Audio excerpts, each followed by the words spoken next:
अस्सलामुअलैकुम दोस्तों की हाल चाल ने ठीक ठाक हो। जिस तरह के तुम मेरा यूट्यूब चैनल देख रहे हो हाफिज़ वहम नकम्मे मुंडे दा ही देखो माशाल्लाह अज असीं आए सी मस्जिद दे विच काम करन जी। देखो माशाल्लाह मस्जिद दे विच कोई रौनक नहीं कोई चीज़ नहीं। देखो माशाल्लाह वीरान मस्जिद है। मस्जिद देख लो माशाल्लाह कितनी खूबसूरत अल्लाह का घर है। देखो यार मुसलमानों नमाज़ पढ़ा करो यार। देखो असीं आए सी शीशे विंडो दे लगान जी। आ विंडो के शीशे अस हम लगा लगे सी मैं तो मेरा दोस्त जी। अस क्या चलो नाले देखो माशाल्लाह कोई रौनक नहीं। माशाल्लाह हले अजान का टाइम नहीं आया जी। देखो जो अजान का टाइम हो गया तो नमाजी आएंगे तकरीबन हले पिया जी घंटा अद्धा पौना घंटा पिया जी। फिर आ देखो मेरा दोस्त लग्या है जी दरवाज़े दियाँ चगाठा लान जी। हाँ बोकर चगाठ पूरी आ नहीं यार मिस्त्री फिर देखो माशाल्लाह चगाठा लान लग रहे थे। चगाठ छोटी निकली जी। उधर गेट है जो बड़ा जी। आ देखो माशाल्लाह शीशे पे काफ़ी समान पे हूँ इधर चगाठ लैन आया है।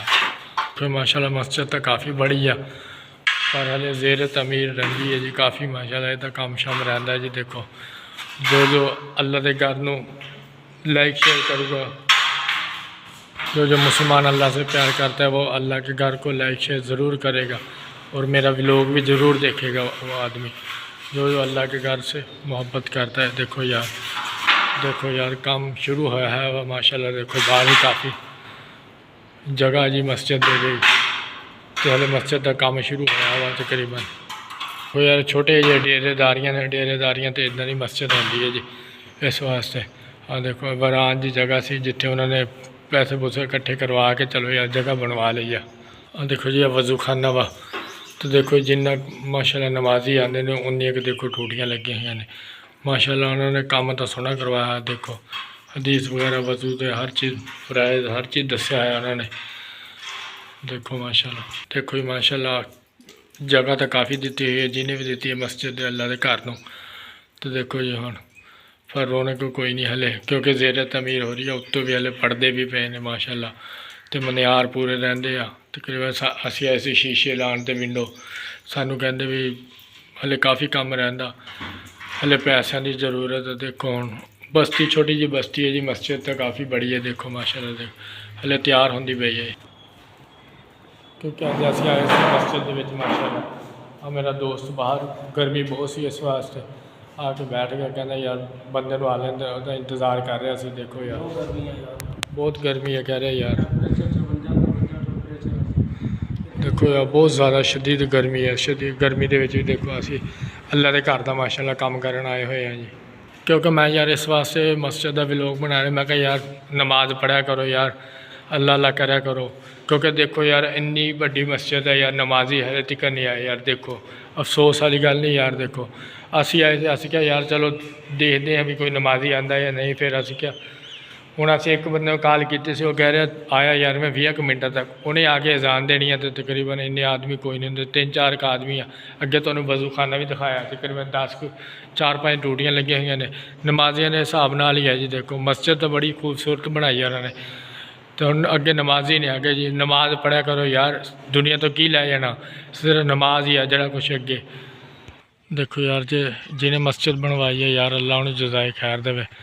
देखो यार माशाल्लाह काफ़ी जगह भी दी है मस्जिद वास्ते। हले देखो यार ईटा पईयां वट्टे पे ने सब कुछ पिया जी हले तो हले माशाल्लाह मस्जिद का काम काफ़ी रहा जी।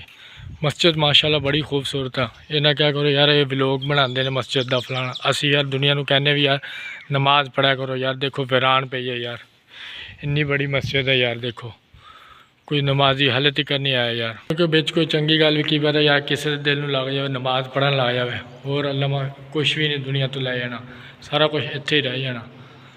देखो नमाज पढ़ा करो बस यही तरजीह करते अस अल्लाह के घर जाके ना यार नमाज पढ़ा करो। एड्डी बड़ी मस्जिद है जी खाली पई है यार। देखो टाइम अजान का हो गया हले तक कोई आदमी नहीं आया इतने। देखो यार सिर्फ असी दो अफसोस है यार। देखो असी दो ही बंदे हैं जोड़े यार मैं तो बैठे हैं असी देखी जाने। देखो सफ़ा खाली 2 तकरीबन सफ़ा ने।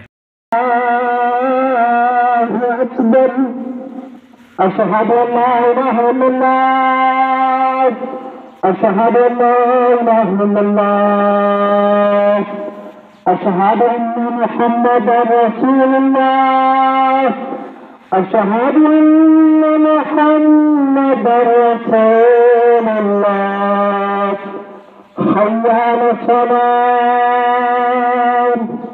حي على الصلاة حي على الفلاح حي على الفلاح الله أكبر الله أكبر لا إله إلا الله ਅੱਲਾ ਕੰਮ ਸਾਡਾ ਹੋਣ ਲੱਗਾ ਕੰਪਲੀਟ ਥੋੜਾ ਜਿਹਾ ਰਹਿੰਦਾ ਤਕਰੀਬਨ ਡਰਿਲ ਦਾ ਸਰਾ ਕਰਦਾ ਪਿਆ ਜੀ ਦੇਖੋ ताकि कोई नहीं बढ़िया बढ़िया ना ਹਾਂਜੀ ਮਾਸ਼ਾਅੱਲਾ ਮਸਜਿਦ ਦਾ ਕੰਮ ਹੈ ਜੀ ਯਾਰ ਸੋਹਣਾ ਕਰਕੇ ਕਰਨਾ ਸਿਰ ਤੇ ਨਮਾਜ਼ ਹੀ ਆ ਗਏ ਦੇਖੋ ਜੀ 2 ਮਿੰਟ ਵੇਟ ਕਰਕੇ ਤੇ ਬਾਅਦ ਦੇ ਵਿੱਚ ਲਓ ਜੀ ਹੁਣ ਅਬੂ ਕਰ ਲਗਾਉਣ ਲੱਗਾ ਸ਼ੀਸ਼ੇ ਤਕਰੀਬਨ ਹੁਣ ਇੱਕ ਸ਼ੀਸ਼ਾ ਪੈ ਗਿਆ ਜੀ ਦੇਖ ਲਓ अगर तुम भी रिमोविंग का काम करवाना चाहते हैं साढ़ा नंबर नोट करो 0306298327 704 ਇਹ ਕੀ ਕਰ ਰਹੇ ਅਬੂ ਕਰ ਵੀਲ ਚੱਕਣੇ ਵੀਲ ਚੱਕਣੇ ਆ? ਸਹੀ ਜਿਹਨਾਂ ਦੇ ਇਹਨੂੰ ਚੱਲਣਾ ਪੈਂਦਾ ਹੈ ਸਹੀ ਹੈ ਉਹਦੇ ਵਿੱਚ ਵੀਲ ਹੁੰਦੇ ਇੱਥੇ ਸਹੀ ਦੇਖੋ ਜੀ ਮਾਸ਼ਾਅੱਲਾ ਵੀਲ ਚੱਕਣ ਲੱਗ ਰਿਹਾ ਉੱਪਰ ਵੀਲ ਚੱਕ ਕੇ ਤੇ ਹੁਣ ਮਾਸ਼ਾਅੱਲਾ ਵਿੰਡੋ ਸਾਡੀ ਹੋ ਜਾਣੀ ਹੈ ਫਿਰ ਮੁਕੰਮਲ ਤੇ ਫਿਰ ਇਨਸ਼ਾਅੱਲਾ ਅਗਲੇ ਵਲੋਗ ਦੇ ਵਿੱਚ ਅਸੀਂ ਦਰਵਾਜ਼ੇ ਲਗਾਉਣ ਆਵਾਂਗੇ ਦਰਵਾਜ਼ੇ ਲਗਾਵਾਂਗੇ ਫਿਰ ਤੁਹਾਨੂੰ ਦਿਖਾਵਾਂਗੇ ਅਗਲਾ ਵਲੋਗ ਕਿਉਂਕਿ ਅਜ਼ਾਨ ਹੋ ਚੁੱਕੀ ਹੈ ਮਾਸ਼ਾਅੱਲਾ ਨਮਾਜ਼ੀ ਆਉਣੇ ਸ਼ੁਰੂ ਹੋ ਗਏ ਨੇ ਲਓ ਜੀ ਸਾਡਾ ਕੰਮ ਵੀ ਕੰਪਲੀਟ ਹੋ ਗਿਆ ਤੇ ਹੁਣ ਇਨਸ਼ਾਅੱਲਾ ਅਗਲੇ ਵਲੋਗ ਦੇ ਵਿੱਚ ਮਿਲਾਂਗੇ ਤੁਹਾਨੂੰ ਜ਼ਰੂਰ ਅਗਰ ਕੋਈ ਮੇਰਾ ਵਲੋਗ ਦੇਖਣਾ ਚਾਹੇ ਤਾਂ ਮੇਰਾ YouTube ਚੈਨਲ ਹੈ ਨਿਕੰਮਾ ਮੁੰਡਾ ਆ ਦੇਖੋ ਮਾਸ਼ਾਅੱਲਾ ਹੁਣ ਸਾਡਾ ਹੋ ਗਿਆ ਕੰਪਲੀਟ ਕੰਮ ਮੁਕੰਮਲ ਹੋ ਗਿਆ ਦੇਖੋ ਮਾਸ਼ਾਅੱਲਾ ਅਬੂ ਕਰਨੇ ਲਾਇਆ ਜੀ ਸ਼ੀਸ਼ੇ ਅੱਜ ਅਸੀਂ ਮਸਜਿਦ ਦਾ ਕੰਮ ਕਰਨ ਆਏ ਹੋਏ ਸੀ ਜੀ ਦੇਖੋ ਹਾਂ ਵੀ ਅਬੂ ਕਰ हो गया गया साजी गर्मी देखो कितनी है ਹਾਂਜੀ ਗਰਮੀ ਦੇ ਵਿੱਚ गर्मी है देखो देखो घर से इसका यार ना मीह नेरी आती है तो बड़ा नुकसान होता है ना बेचारियों का तो जिंदा लग गई है मिलते हैं इंशाल्लाह अगले ब्लॉग के अज ले इन्ना ही अल्लाह हाफिज़।